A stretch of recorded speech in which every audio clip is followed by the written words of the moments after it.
Kaya para kang, kung umasta ka, para kang attack dog.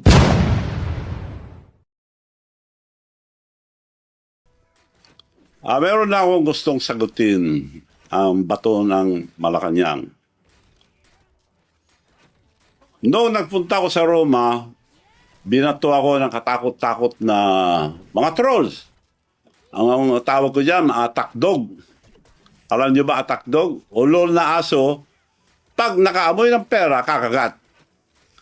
Now, sasagot, lahat, tandaan niyo po ito, isa lang ang salita ko. Pag may totoo sa mga panira nila, magpapakulong ako. Ngayon, hindi sila nakontento sa trolls. Ngayon, ang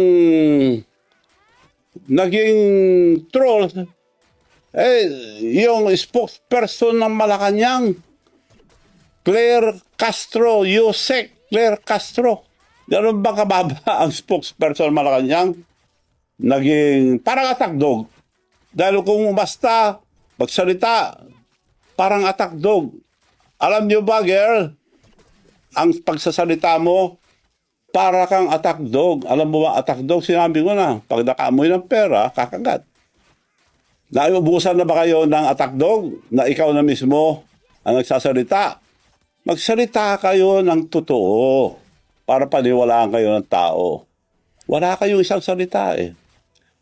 Sasagutin ko, ano yung mga issue mo sa akin? Nabanggit mo, weteng. Sabihin ko sa'yo, on record tayo mag-base lahat. Kung gusto kong weteng, panahon ni GMA, madami akong makukuha. May kinunaba ko, mas isa, magtanong kayo sa mga may ng STL, yung mga nagpapaweteng nung araw, doon sa bayan, sa probinsya ni Presidente. Wala akong kinuha. Kung interesado ko, ang dami mong nakuha. O, yun ang sagot ko sa weteng. Ano pa ang issue? Ang dami mong binabato na hindi totoo. Ano pa ba yung mga issue niya? PCSO. PCSO. Ikaw nagsabi yan, ha, girl? Miss Claire Castro. Ikaw nagsabi, ano ba meron dyan? Bakit yun ang gusto mo? Bakit yan? Direktor. Bakit pinagpipilit mo direktor? Hindi ko po pinagpipilit. In-offer yan dahil ang sinabi sa akin ni First Lady noon, ikaw nagsabi si First Lady noon, there must be something for Manong Chavit ang laki na tulong. PCSO o PAGCOR. Kinongratulate pa ako yung mga kaibigan niyang babae sa mga barkada niya sa Bacolod. Manong, congratulations, binigay na pala sa yung PAGCOR. Oh, mabuti naman para ibigay ko sa mga mayors ako para ang dami tumulong kasi. Hindi rin binigay. Siba, okay lang, nagtabo ba ko? Mag-antay pa rin ako. Antay. O, kung hindi, PAGCOR, PCSO, wala rin. O, ito na. Nagtambo ba ako? Hindi. Antay pa rin ako. Pinag-antay ako, antay pa rin. Pumunta sa bahay ko si Melionaryong Robles.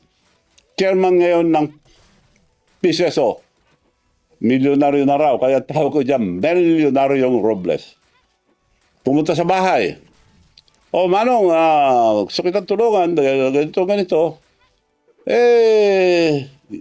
Ibibigay ko sa iyo ang, magantay ka lang, antay. Oo, bibigay ko sa iyo ang Laguna at Batangas. So, salamat naman para maibigay ko sa mga mayors na tumulong. Nung ibibigay na, tapos na antayin mo lang na matapos ang kontrata, nung tapos na, kinausap ako. Kailangan kausapin mo sa taas. Bakit? May instruction sa taas na bibigay sa iba. So, sino? Yun daw, doktor niya at saka meron pa. Hindi ko nasasabihin yung iba. Sosyo sila. O, nagantay ako, nagtampo ba ako? Antay pa rin ako. Antay lahat ang sinabi. 3 taon na ako pinag-antay. Antay Marcos na ako. Pinag-antay ako eh. So, yun ang sagot ko sa PCSO. Wala akong interest, girl. sa PCSO, director lang. Na sinasabi mo, interest. Anong pinag-interesan mo dyan? Sila nag-offer niya, director lang. Dahil yun ang bakante nun. Isa-isa, nag-appoint. Oh, meron na naman na-appoint. Sabi ni Presidente mismo, baka naman malaking hindi, director na lang daw. O, director, okay. Madali yan. Libo yan, dami yan. Oh. Sabi naman ni Secretary Lagdame, ako bahala. Director lang ng PCSO, ako bahala. Antay ka lang. Antay. Isa-isa, may na-appoint na director. Tawag na naman ako. O may na-appoint na, wala naman. Akong bahala, Manong. Antay ka lang. May na-appoint na naman. Nagkita kami, akong bahala. Mangantay ka lang. Hanggang napuno. To cut the story short, napuno. Ayun. Hanggang ngayon, wala. So, wala silang isang salita. Kaya ikaw, girl, dapat isa lang ang salita nyo, huwag kayo magsinungaling. Dahil lahat ng sinasabi mo, puro kasinungalingan na panira lang sa akin. Kaya para kang, kung umasta ka, para kang attack dog. Alam mo na attack dog. Ulol na aso, pag nakaamoy ng pera, kumakagat. Parang gano'n na ang tsura mo sa, hindi ka na spokesperson ng Malacanang. So, umayos kayo dyan. Spokesperson supposed to be a professional, hindi attack dog. Bago kayo magsalita, i-check nyo muna kung totoo. Puro kasinungalingan yung panira nyo sa akin. Sasagutin ko sa isa.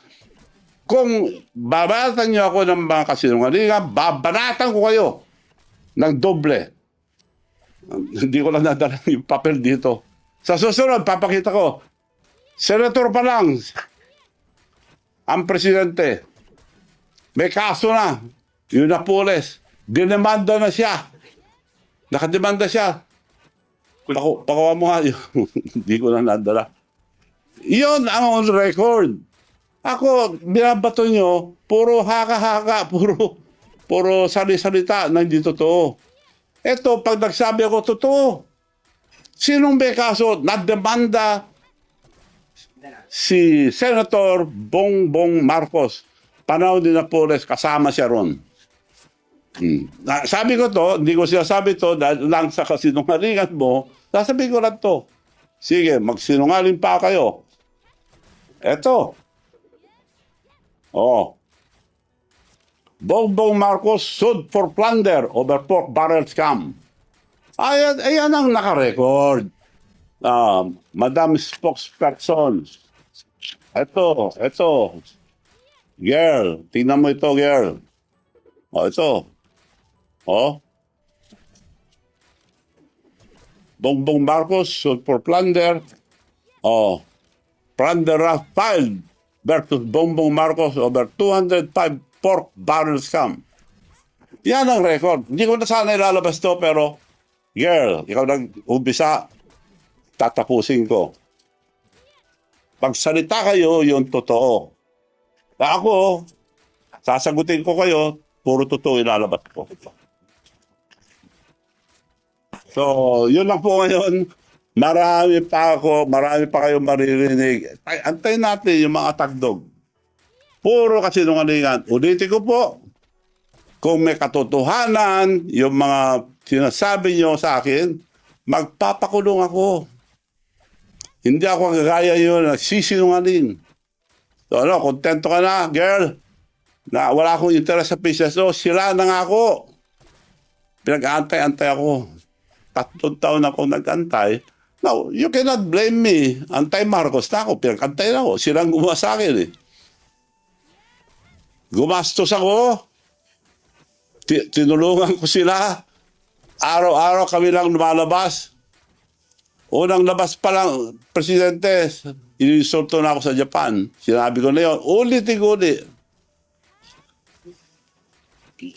Binati lahat na nasa presidential table, pinalala pa yung anak niya, Sandro, Dad, Manu Chavez here. Hindi ako pinansin. Bastos yun, pero hindi ako nagtampo. Kinausap ko pa rin sila. Nasaktan ako? Of course, nasaktan ako. Dahil tao lang ako, hindi ako plastic. So, girls, tandaan mo ito. Dahil nakasama ka na sa nag-aatake sa akin, sasagutin kita maski sa anong sabihin mo. Pero magpakatotoo kayo. Marami akong ilalabas. Totoo lang lahat. Maraming salamat po at sa susunod, magkita-kita po ulit tayo.